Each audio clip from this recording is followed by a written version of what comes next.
Wrestling देखने का शौक आप में से बहुत से लोगों को होगा। अगर आप शौक नहीं भी रखते तब भी आप ग्रेट खाली के नाम से ज़रूर वाकिफ होंगे।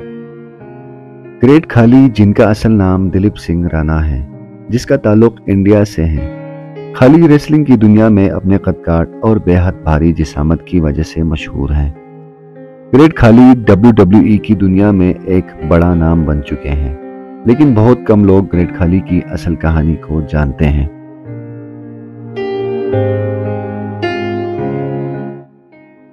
दोस्तों, इस वीडियो में मैं आपको बताऊंगा कि कैसे सड़क पर काम करने वाला मजदूर यानी दिलीप सिंह राणा आज दुनिया के मशहूर तरीन रेसलर्स में से एक हैं। खाली का सफर इंडिया के सूबे हिमाचल प्रदेश के एक छोटे से गांव तिरियाना से शुरू हुआ था। खाली एक इंतहाई गरीब फैमिली में पैदा हुए। इनके 6 बहन भाई और भी थे। घर का गुजारा बहुत मुश्किल में होता था। 1979 यानी 1979 की गर्मियों में खाली दूसरे क्लास में पढ़ते थे। उनके स्कूल के प्रिंसिपल रोज फीस अदा न करने की वजह से खाली को ताने दिया करते थे। एक दिन उनके प्रिंसिपल ने पूरी क्लास के सामने खाली को गालियां तक दे दी और खाली का पूरी क्लास के सामने काफी मजाक बन गया। खाली के पास फीस देने के पैसे भी नहीं थे और इस वाक़े के बाद खाली शर्मिंदगी की वजह से कभी स्कूल वापस नहीं गए और खाली ने फैसला किया कि खाली अब सिर्फ काम करेंगे और अपने घर वालों को पैसे कमा कर देंगे। खाली की उम्र उस वक्त सिर्फ 8 साल थी। एक दिन खाली को पता चला कि उनके गांव में हुकूमत की तरफ से दरख्त उगाने की मुहिम चल रही है, जहां नौकरियां मौजूद हैं और हर मजदूर को हर दिन के 5 रुपए मिला करते हैं। ये सुनकर खाली की आंखें खुली की खुली रह गईं।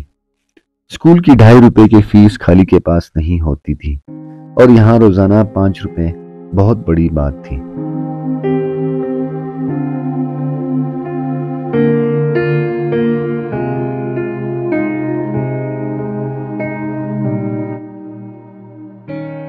खाली की उम्र उस वक्त 8 साल थी, लेकिन ये खाली की पहली जॉब थी।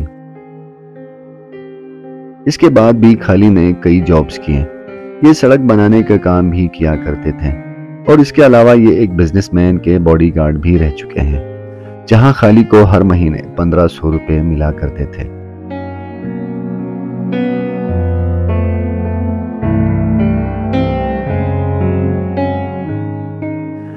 खाली की एबनॉर्मल जिसामत और कद-काठ दरअसल खाली की खुशनसीबी थी और इसी बिना पर अपने इलाके में काफी मशहूर थे। खाली को 1993 यानी 1993 में पुलिस की तरफ से नौकरी की ऑफर की गई। हालांकि खाली ने बस सिर्फ अपने स्कूल की शक्ल ही याद की थी, लेकिन फिर भी खाली को सिर्फ अपनी जिसामत की वजह से पुलिस में पक्की नौकरी मिल गई।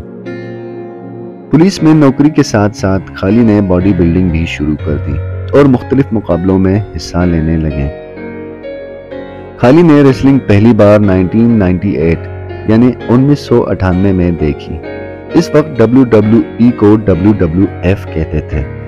खाली को रेसलिंग देखने का शौक पैदा हो गया, लेकिन उस वक्त खाली को नहीं पता था कि इस रेसलिंग के पीछे पूरी स्टोरी लाइन होती थी।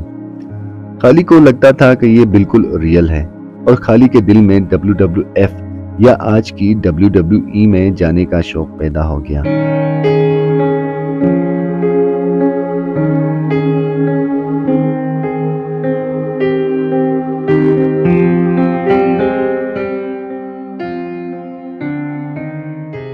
इसीलिए दिलीप सिंह राणा उर्फ ग्रेट खाली ने रेसलिंग की ट्रेनिंग शुरू कर दी और यूं हुआ कि खाली को अमेरिका जाने का मौका भी मिला। इनके कद और जिसामत को देखकर ऑल प्रो रेसलिंग एकेडमी ने खाली को ट्रेनिंग करने की दावत दी। ये खाली के लिए बेहद मुश्किल वक्त था। पुलिस की जॉब छोड़कर अमेरिका जाने का रिस्क इतना बड़ा नहीं था, लेकिन वहां पहुंचकर भी खाली की मुश्किलात में मजीद इजाफा हुआ। खाली को 10 फीट के कमरे में रहना पड़ा, जहां उनके पास बेड तक नहीं था।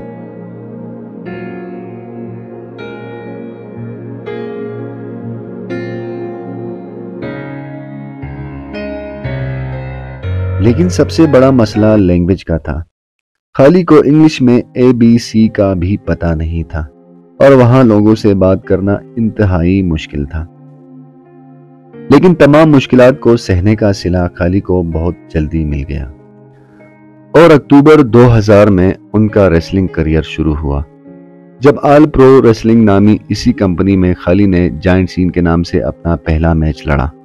اس کے بعد انہیں WCW یعنی ورلڈ چیمپئن شپ ریسلنگ جیسی بڑی کمپنی میں شامل کر لیا گیا، جو کہ ایک بڑی بات تھی۔ اسی دوران خالی کے ساتھ ایک واقعہ بھی پیش آیا جو شاید بہت کم لوگوں کو پتا ہوگا۔ اس حادثے نے خالی کو ہلا کر رکھ دیا۔ ہوا کچھ یوں کہ 28 مئی 2001 کو آل پرو ریسلنگ میں برائن اوم نامی ایک ریسلر نے خالی کے ساتھ لڑ کر اپنی جان گنوا دی۔ خالی نے برائن اوم کو ایک ریسلنگ موو یعنی فلیپ جیک لگائی اور برائن اوم کی موت واقع ہو گئی۔ ریسلنگ میں جو میچز ہوتے ہیں وہ پہلے سے پریکٹس کر کے لڑے جاتے ہیں۔ یہ بے شک اصلی نہ ہو، مگر لڑائی اور چوٹیں بہرحال انتہائی خطرناک ہوتے ہیں۔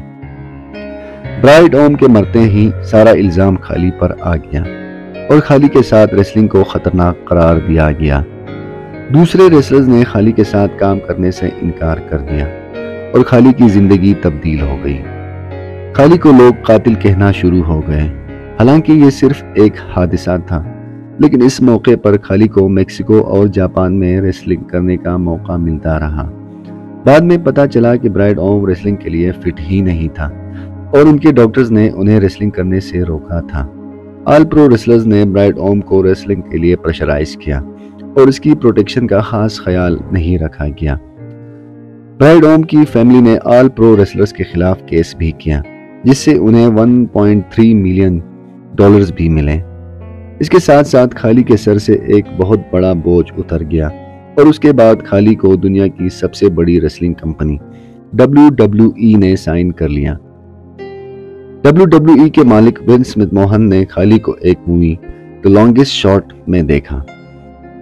خالی کا بہت ہی چھوٹا رول تھا، لیکن ونس سمتھ نے خالی کی جسامت کو دیکھ کر ہی فیصلہ کر لیا کہ خالی کو WWE میں شامل کیا جائے گا۔ خالی کی WWE میں سلیکشن کسی خواب سے کم نہیں تھی۔ جب بھی انڈرٹیکر جیسے لیجنڈری ریسلرز کے ساتھ خالی کا ڈیبیو ہوتا تھا۔ اس کے بعد خالی نے پیچھے مڑ کر نہیں دیکھا اور WWE کی دنیا کا ایک بہت بڑا نام بن گیا۔ خالی کا امریکہ میں بزنس بھی ہے اور انڈیا میں انہوں نے ایک ریسلنگ کمپنی بھی کھولی ہے۔